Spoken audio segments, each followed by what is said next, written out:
So, was Jeffrey Epstein connected to Israeli intelligence? A brand new report digging through hacked emails and official documents is alleging a direct link. Today, we're going to break down the evidence from the investigative outlet DropSite News and explore what it all might mean. Okay, let's jump right into the central claim from this report. It alleges that a career officer from Israel's intelligence community was a guest inside Jeffrey Epstein's Manhattan home, and not just once, but on at least 3 separate occasions. So, who is this officer at the heart of the report? Let's take a look at his background and his really deep ties to Israeli intelligence. The report identifies him as Yoni Koren, and we're not talking about some low-level operative here. He was a career officer in Amman, which is the IDF's military intelligence directorate, and he eventually became a senior officer. The source even goes into his alleged involvement in a covert campaign way back in 1985, right alongside Mossad. But this isn't just a story about one officer. According to this report, it's really about a web of connections. So let's map out the key players who allegedly link these worlds of Israeli intelligence, politics, and of course, Jeffrey Epstein's finances. First up, we have Koren. The source describes him as not just some aide, but as the longtime chief of staff for Ehud Barak, managing his operations both in the military and in government. And the report alleges that even after Barak retired, Koren stayed on as a key link to various intelligence communities. Then, of course, there's Ehud Barak, the former prime minister of Israel. His friendship with Jeffrey Epstein is, it's very well documented. We're talking about reports of dozens of meetings, flights on Epstein's private jet, and even a visit to his private island. And right at the center of this web, you've got Jeffrey Epstein himself.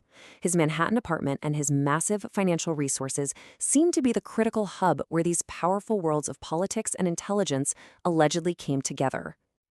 Okay, so let's just connect the dots here based on what the report is claiming. Koren, the intelligence officer, he reported directly to Barak, the former prime minister. Barak, in turn, was a documented friend of Epstein. And that closes the loop, with Koren allegedly staying as a guest right in Epstein's apartment. So how is this story actually backed up? Well, the report points to a trail of evidence that they found in personal calendars and leaked emails. Let's take a look at the timeline it lays out. The report documents 3 separate stays. The first was in 2013. The second, a 2-week stay in 2014, is apparently noted in Epstein's personal calendars, the same ones released by the House Oversight Committee. And a third 10-day stay in 2015 is confirmed by an email where Epstein's assistant reserves an apartment for Koren. The report also points to what looks like a financial link. According to the source, this leaked email shows Ehud Barak sending Yoni Koren's Citibank account details directly to Jeffrey Epstein, seemingly to set up a wire transfer. Now, this part is really crucial. The source, DropSite News, makes it clear that while the email requesting the transfer exists, they cannot figure out the purpose of the payment or even confirm if the money was ever actually sent. So the folks at DropSite News are arguing that this connection to Yoni Koren isn't some kind of one-off, but that it's actually part of a much larger, alleged pattern of activity that involves Epstein and Israeli state interests. And get this story is actually the 4th in a whole series from this outlet. Their previous reports have alleged that Epstein was involved in brokering international security deals for Israel, setting up a diplomatic backchannel to Russia, and even sourcing cybersecurity startups directly from Amman's elite tech units for business ventures with Barak. And all of this brings us to a major conflict. The huge difference between the official story we've been told about Epstein and the allegations that are being presented in this series of reports. And here's where it gets really stark. The official line from the U.S. government has always been that Epstein had no known ties to any intelligence agencies, foreign or domestic. But the reporting from DropSite News alleges the exact opposite, that he was a key facilitator for Israeli intelligence operations.